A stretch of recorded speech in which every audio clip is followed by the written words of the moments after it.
Hello and thanks for joining us for this week's track guide for Daily Race C around Sardegna Road Track A in association with Kireth Esports. This is looking like it's going to be a great race this week. It's 10 laps of the Road Track A circuit, Group 3 cars, and we've got soft and medium tyres available, so it's exciting to see how the tyre strategy pans out and how many laps we can get out the softs. We're in the McLaren BMW GT R, which is a favourite car of mine for fast sweeping circuits. We saw this being really great around Tokyo Expressway a few weeks ago, and it thrives around this track as well. So running it with brake balance -2, so that's 2 to the front, and obviously make sure you've got these soft tyres on for qualifying. If you enjoy the video, then please do smash the like button and consider subscribing for more, but for now let's get into the track guide and see how the lap's broken down.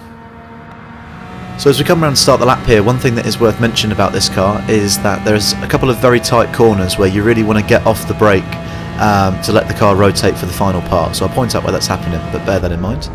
First brake marker is just before the 100 board there, coming out to the right to use all of the track, and try and save the downshift into second until right at the end as you're just turning into the apex. This next sweeping section is flat out, and the braking marker we're looking out for next is the 50 metre board. We're going to brake not on but just after the 50 metre board,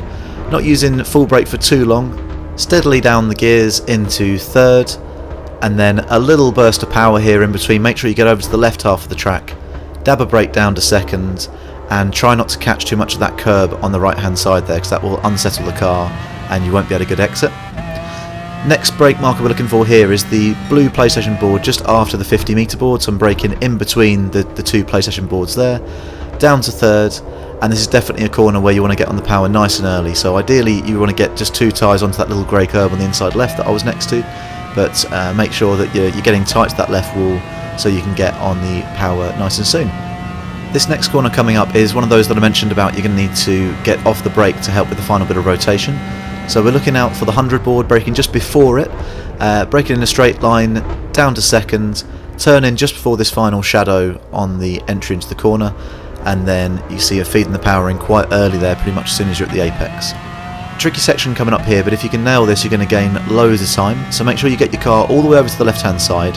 turn in nice and early and get 2 tyres on this grey curb, a dab of brake just before the shadow, down to fourth, and the car will come across beautifully just next to that barrier and you can feed the power in nice and early. Really crucial part to getting a good lap there. And now for the final brake marker, it's just between the sort of 100 board and the start of the curb there, or you can brake on the 100, down to second, and again make sure you get off the brake to let the car rotate around for that final part of this corner. Now the last part is just flat out here, there's not really too much to know, but make sure you do come over to the left and turn in reasonably early just before that first yellow arrow board, and then you'll carry all the speed you need and not risk running off.